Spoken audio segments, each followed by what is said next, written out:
Masechet Zvachim Daf Mem Gimel, on va commencer Bezrat Hashem à la Mishnah du Daf Mem Bet Amoud Bet en bas. Ve'elu Dvarim She'en Chayavin Alehem, Mishum Pigul. Voici les choses, les parties du Korban sur lesquelles il n'y a pas de Pigul, c'est-à-dire, si le Korban est devenu Pigul à cause d'une mauvaise pensée, et que celui qui mange de la viande du Korban, par exemple, il est Chayav Karet, mais il y a certaines parties du Korban que s'il va les manger, il ne sera pas Chayav Karet. La Mishnah nous donne une liste d'exemples de choses du Korban, que celui qui les a mangés n'est pas Chayav Karet. Le principe de toutes ces choses-là est le suivant. Dans chaque Korban, il y a les parties qui autorisent le reste du Korban, soit au Mizbeach, soit au Kohanim, aux propriétaires pour le manger, et il y a les parties qui sont autorisées. Le sang, par exemple, c'est lui qui autorise le reste du Korban. Les parties qui vont au Mizbeach, ce qui va être mangé sera mangé. Donc il y a le sang qui vient permettre. Le sang, il est matir. Le reste du Korban, il a quelque chose qui est matir, qui est le sang. Donc celui maintenant qui va manger du sang, en dehors du problème d'avoir mangé du sang, il ne sera pas Chayav Karet sur le sang du Pigoul. On ne va pas dire, mais le sang c'est un sang d'un Korban Pigoul. On ne va pas dire ça, puisque le sang il est matir, alors le Pigoul ne se rapporte que sur le reste, sur ce qui reçoit le héter du sang. Le sang il est matir, le reste du Korban, donc sur le reste du Korban il y aura Pigoul, mais pas sur le sang. Et donc la liste des choses que nous ramène la Mishnah sont justement à Kometz. Le Kometz, c'est la poignée de farine qui va autoriser le reste de la farine à manger. Donc celui qui a mangé le Kometz n'est pas chayav de Pigoul, même s'il y a une mauvaise pensée au moment de la Kmitza, par exemple. La Kmitza, qui en fait, quand on prend une poignée de farine, de l'offrande de farine, qui sera ensuite sacrifiée au Mizbeach, eh bien, cette Kmitza-là, de prendre cette farine-là, c'est une avoda dans le Korban, pendant laquelle une mauvaise pensée peut rendre le Korban Pigoul. Mais ce qui va devenir Pigoul, c'est que le reste de la farine, et pas cette poignée même. Ve'aktoret, ve'alevona. L'ektoret aussi celui qui les a mangés, puisqu'il n'y a rien qui autorise l'ektoret. Alors, il n'y a pas de pigoul dessus non plus.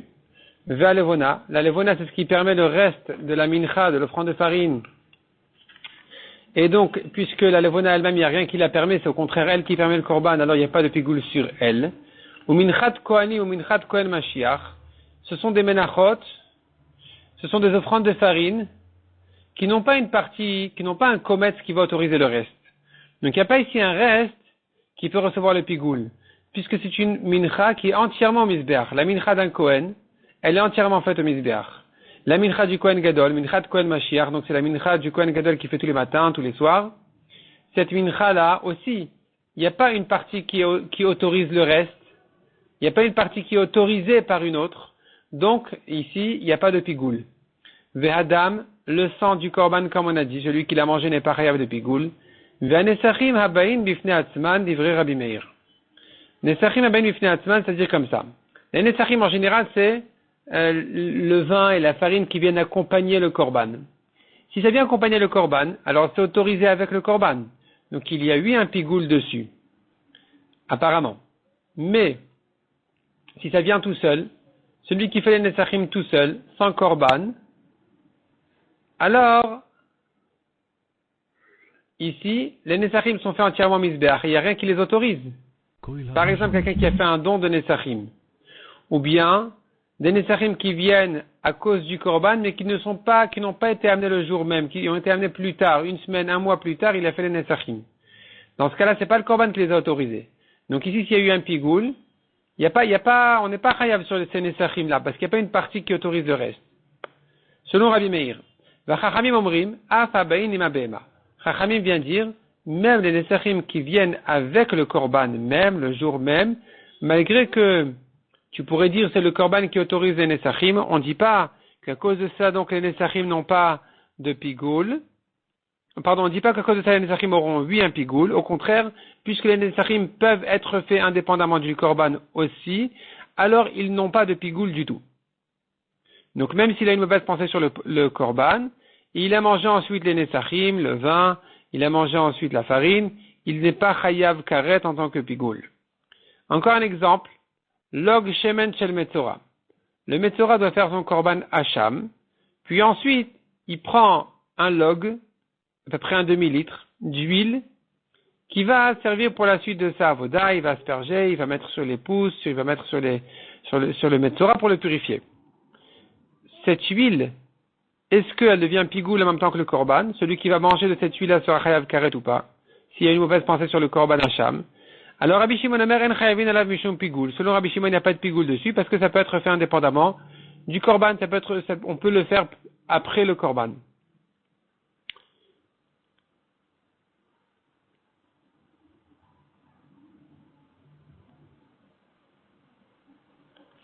Rabbi Meir Omer chayavin alav mishum pigoule. Selon Rabbi Meir, il y a un pigoule sur l'huile, chez Dama Hacham Matiro, parce que c'est le sang du korban Hacham qui autorise l'huile.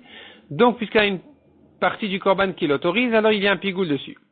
Bechol shesh lo matirin, toute chose qui a un matir, toute chose qui est autorisée par une autre partie du korban, ben adam ben amizbeach, aussi bien si elle a été autorisée pour l'homme à manger ou pour le mizbeach à sacrifier, chayavin alav mishum pigoule, on est chayav dessus pigoule.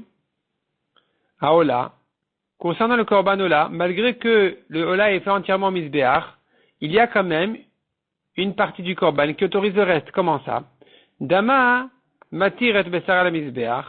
Son sang de la Ola, quand il va au misbéach, c'est lui qui autorise le corps de la Ola, qui est celui qui autorise la viande de la Ola au misbéach. Donc celui qui mangera cette viande-là, il est chayav de pigoul. Veora la kohanim. Et ce sang, il autorise aussi la peau de la bête pour les Kohanim. Donc il y a une partie ici qui autorise le reste. Ola ta'of, de même si c'est un oiseau de korban ola, dama matiret besar ala misbeach, son sang autorise sa viande au misbeach, donc il y aura un pigoul sur la viande. Chatat ta'of, un korban chatat d'oiseau, dama matiret besar ala Kohanim, son sang autorise sa viande au Kohanim, donc sa viande a été autorisée par le sang, il y aura un pigoul sur la viande. Parim en Israfim ou Serim en Israfim, même des korbanotes comme les parim en Israfim, les taureaux qui sont brûlés dehors, ils ne sont même pas faits au misbéach. Et les boucs aussi. Donc ces corbanotes-là, qu'est-ce qui va autoriser le reste? Daman matir et emouren likarev. Leur sang autorise leur graisse à être sacrifiée au misbéach. Donc il y a un pigoul sur ces corbanotes-là. Rabbi Shimon Omer. Rabbi Shimon n'est pas d'accord. Il dit kol sheno ala misbéach achiton kishlamim. Puisque le sang ici de ces parim en Israfim, ces rim en Israfim sont des corbanotes dont le sang n'est pas fait sur le misbéach achiton. C'est un sang qui est fait dans le echal. C'est des chatot apnimiot.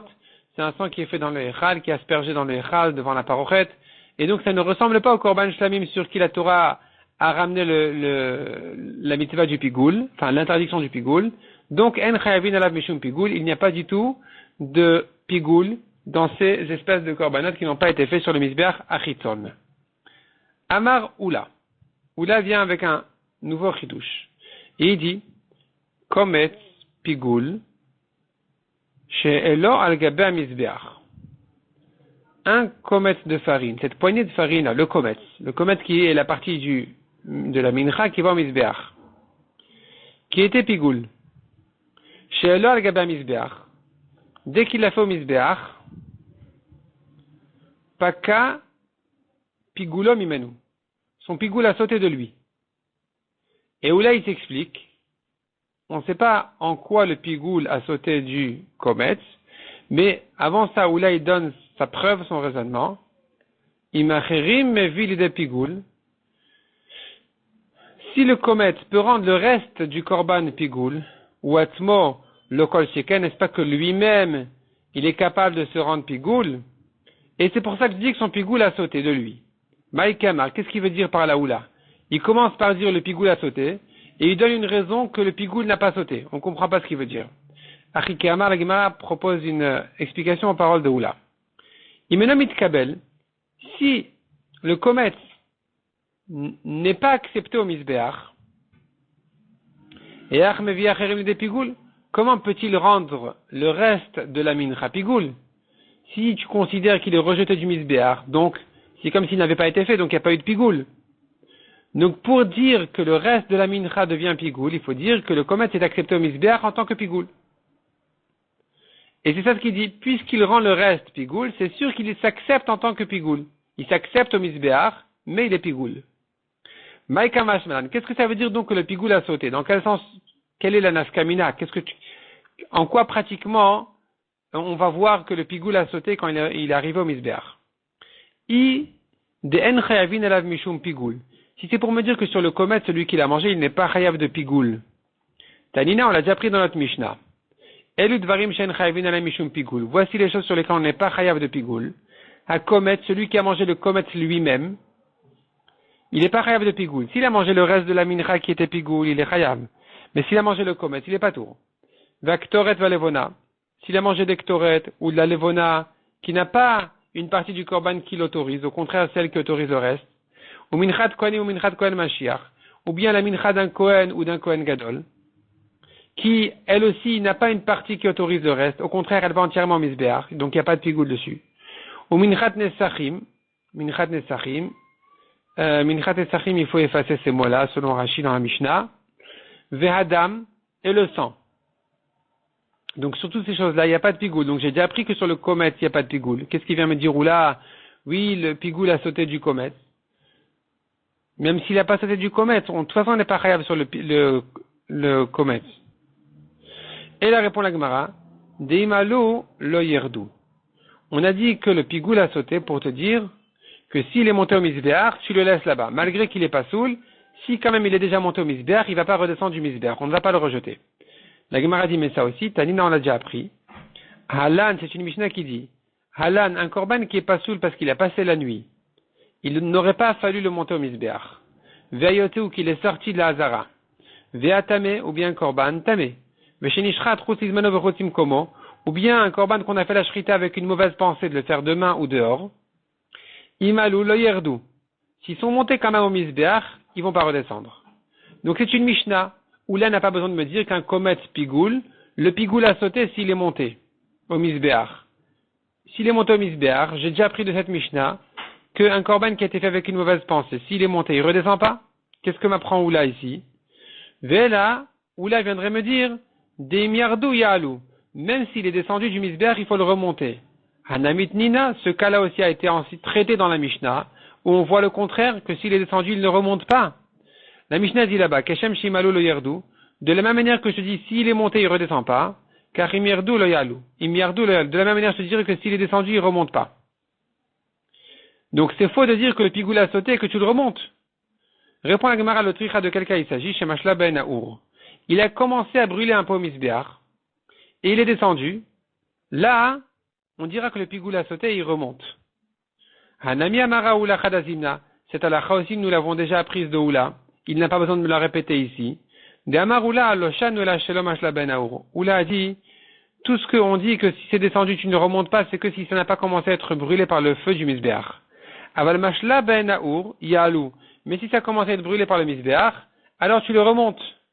Tu le remontes, ça s'appelle déjà le pain du misbeach. C'est le repas du misbeach. Et donc, qu'est-ce que vient m'apprendre Oula ici que le pigoul a sauté du komet?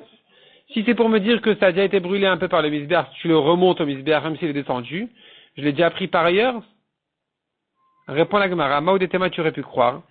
Anemile, on tourne la page, Ever. Tu aurais pu dire que tout ce que Oula a dit, que si ça a été brûlé saisi par le feu du misbeach, tu le remontes, c'est que un membre des mechaber, puisque le membre il est uni, il est un morceau. Alors dès qu'une partie du membre a été brûlée par le misbeach, je comprends que le reste aussi revient au misbeach. Ça fait partie du repas du misbeach. Tu dois le rendre au misbeach, même s'il avait un psoul comme cela. Aval, mais komet de mifrat, mais le komet de farine, qui n'est pas un morceau, il n'est pas uni, mifrat, il est séparé. Et malo, j'aurais pu croire que si une partie a été brûlée, ça ne regarde pas le reste. Ce qui a été saisi par le feu, ça va. Le reste n'a pas remonté au misbeach. Kamash malan, que si puisque le feu a saisi une partie du komet, tu remontes le reste qui est descendu.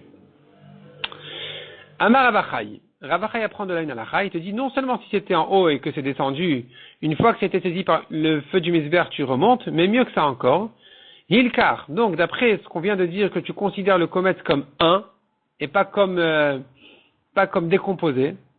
Alors, hay komet pigoul, un komet de pigoul, des palgemachitara ou palgeaskelamaracha, dont la moitié était posée par terre et l'autre moitié est montée au misbeach, ou mashla boaour, et que le feu l'a saisi, ma siknale le koule le khatrila, eh bien on va remonter le reste a priori au misbeach. Même s'il n'a jamais été là-bas, on va a priori le monter au misbeach, parce que tu considères le kometz comme une unité, dont une partie d'en haut, la partie d'en haut a été saisie par le feu du misbeach, donc tu dois remonter le reste aussi. Amar Abitra Kamerabi Ochanan. Apigoul va notar va atame. Ces trois psulim là, du pigoul, du notar qui est un korban dont le temps est passé, ou bien un korban tamé. Chez la negabe misbeach, si les a montés au misbeach, paka isurmen leur interdiction à sauter d'eux. Amar Avchizda Maredichi. Avchizda il dit, celui qui a enseigné cette halakha, qu'est-ce qu'il veut dire par là?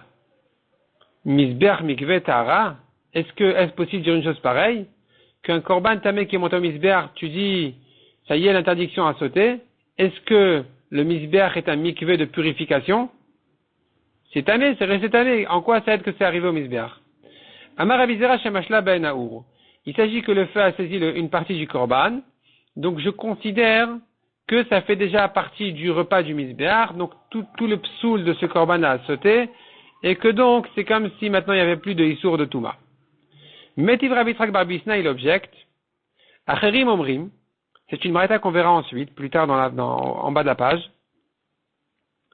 Acherim, ils disent, Vetumato alav. Quand la Torah te dit, la Touma est sur lui, il est chayav karet quand il a mangé le korban. Sur qui est la Touma? Il s'agit que la Touma est sur lui, le korban, ou sur lui, l'homme qui a mangé. La Torah ne dit pas clairement de quoi elle parle.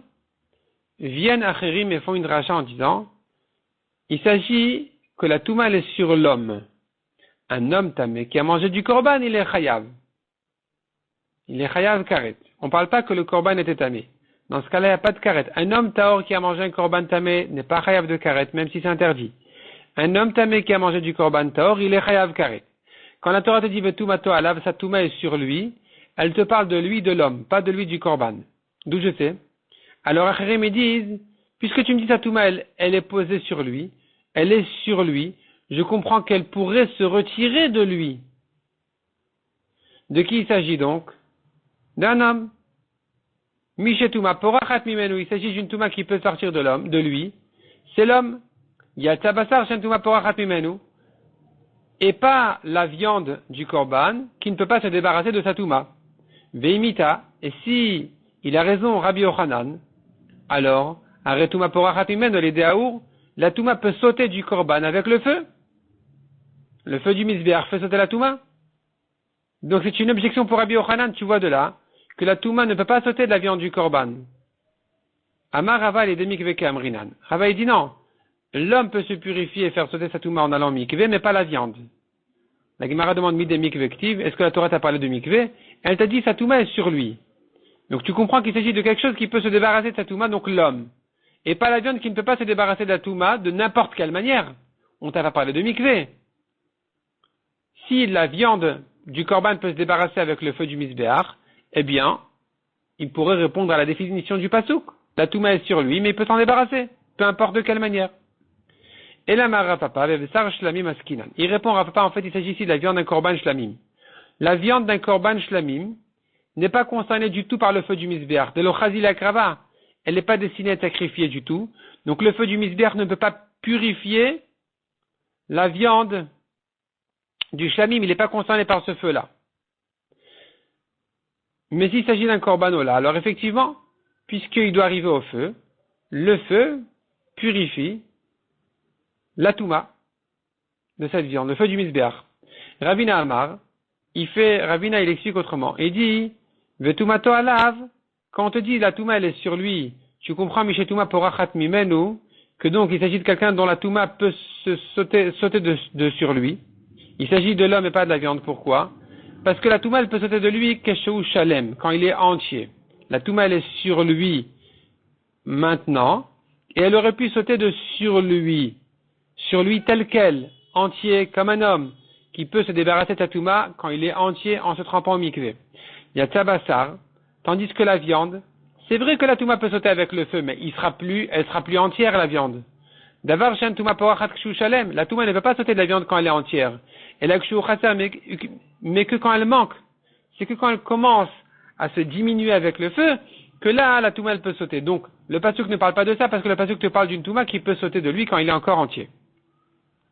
C'est de là que je comprends que le pasuk ne parle que de la touma de l'homme, qui le rend chayav karet. Goufa la Gemara reprend, donc cet enseignement-là du pasuk, qui dit betumato alav, la touma elle est sur lui, il est chayav karet s'il a mangé, du korban.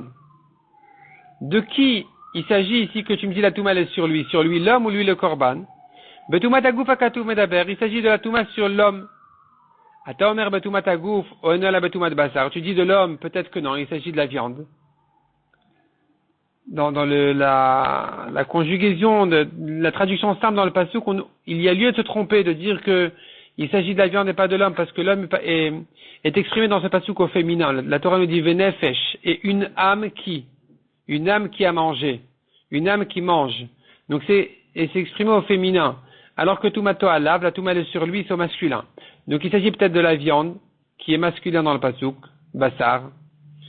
Répond la Gemara, Nemar kan tumato, venemar lalan tumato, on fait une xera shava. Ici c'est écrit tumato, et c'est écrit concernant celui qui est rentré au mikdash, c'est écrit tumato bo. Ma lalan betumata gufa katu medaber, de même que là-bas il s'agit de l'homme tamé, afkan betumata gufa katu medaber, ici aussi c'est l'homme. Rabbi aussi Omer, deuxième draja. Oil venemru kodashim alashon rabim, puisque dans ce passage qu'on parle d'un korban shlamim au pluriel, shlamim c'est un pluriel, venemra tuma belashon yachid, et la touma sur lui c'est au singulier. Donc tu comprends, betumata gufa katu medaber, il s'agit de l'homme, la touma qui est sur l'homme. Rabbi Omer, troisième dracha.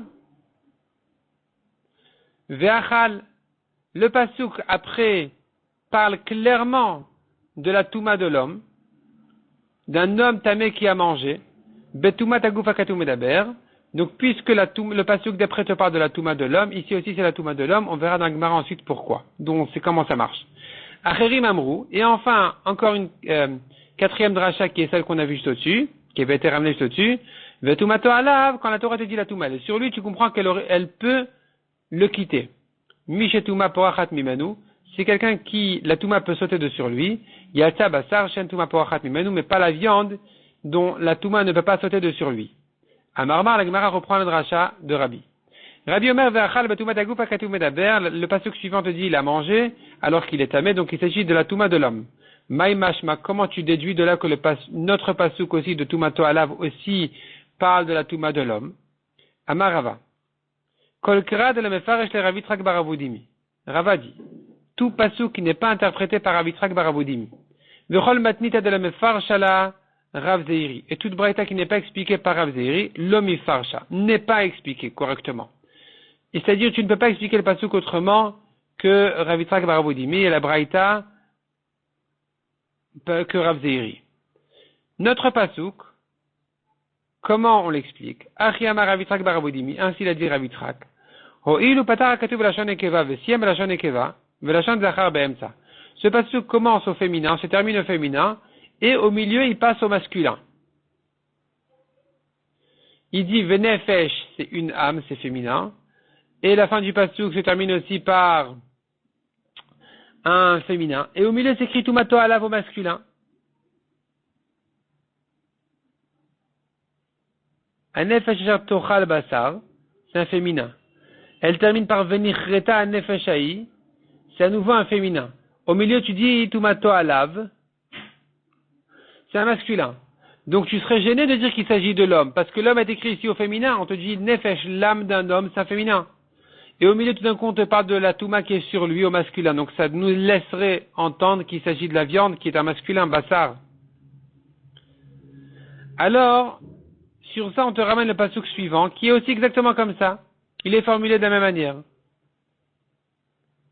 Donc tu ne te gênes pas de dire qu'il s'agit de la touma de l'homme. De même que dans le pasuk suivant, on commence au féminin, on termine au féminin et on passe au masculin au milieu. Et c'est pas un problème. Or la Torah dit là-bas clairement qu'il s'agit d'un homme. Là-bas le pasuk commence en disant venefesh kitiga, une âme qui va toucher à une touma, donc c'est l'homme qui est tamé ici. Et ensuite le pasuk te dit ve'achal, et il mangera mi besar zevach hashlamim asher l'Hashem, venirreta à nouveau au féminin. Donc tu vois que la Torah ne se gêne pas de commencer par un féminin, terminer par un féminin et passer au masculin au milieu. Ici aussi c'est pareil, donc il s'agit de la Touma sur l'homme. Donc ça c'est le pasuk qui est interprété par Ravitrak bar Avoudimi, Et quelle est la braïta qui est interprétée par Zeiri? Matnita Detanya. La braïta qui dit, Im nemru kalot lama nemru chamurot. Im nemru chamurot lama nemru kalot. Pour quelle raison la Torah nous a dit, concernant un tamé qui a mangé des kodashim, la Torah a dit et le niveau léger et le niveau chamour, et les kalot et les chamurot. Pourquoi elle a mentionné les deux cas? Im nemru kalot velo chamurot. L'Egmar va expliquer ensuite qu'est-ce qu'on appelle kalot, qu'est-ce qu'on appelle chamurot.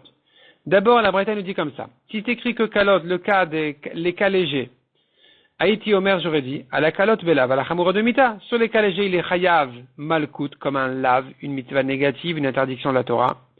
Mais sur les chamurot, quand il a fait une avéra plus grave, il serait chayav mita. Les chach nemru chamurot. C'est pour cela est mentionné dans le pasuk aussi le cas des chamurot, le cas plus grave, pour te dire qu'ici aussi il n'est pas chayav mita, il n'a que un lav. Vim nemru chamurot de la nemru kalot Haïti Omer. Si j'avais eu que les cas plus graves, j'aurais dit à la chamurot il est chayav, à la kalot il est patour. Il est chayav sur les cas graves, et il est patour sur les cas légers. Les chach nemru kalot, c'est pour ça que c'est écrit aussi les cas légers. Pour te dire qu'il est chayav aussi sur les cas légers. Maï kalot ou maï chamurot, quels sont les cas légers et quels sont les cas graves? Il est ma kalot maaser chamurot touma. Peut-être que les cas légers c'est un cas du maaser, un tamé qui a mangé du maaser. Et les chamurot c'est un tamé qui a mangé de la trouma. Ça c'est plus grave. Et donc on te dit que sur le maaser il y a un lave, et sur la trouma il y a un chiyuv mita. Et donc j'ai besoin de me mentionner les deux. La Gemara dit mais comment tu peux expliquer comme ça la braïta? Haïti Omer bemita. Est-ce que j'aurais dit, si j'avais eu que le maaser, est-ce que j'aurais dit que sur la trouma il est chayav mita? Est-ce que la braïta a raison de dire j'aurais pu croire que sur la trouma il est chayav mita le tamé qu'il a mangé? C'est pas j'aurais pu croire, c'est comme ça à la halacha. Hashtana mi bemita. Maintenant encore un tamé qui a mangé de la trouma il est chayav mita. Donc c'est faux de dire j'aurais pu croire. Je me serais trompé de dire qu'il est chayav mita. Vetouille encore. Veilon emrou. Si c'était pas écrit. Si c'était pas écrit les chamurot, la trouma, j'aurais pu croire qu'il est chayav mita. Pourquoi j'aurais dit une chose pareille? Haïti Omer ben mita. D'ailleurs les baminadinot kenidon. On ne peut pas dire qu'il serait chayav dans un cas de trouma plus que le maaser si c'était pas écrit clairement dans la Torah. Si tu l'avais appris par un kalvachomer, si déjà le maaser qu'il a mangé tamé il est chayav, kalvachomer qu'un tamé qui a mangé de la trouma il est chayav.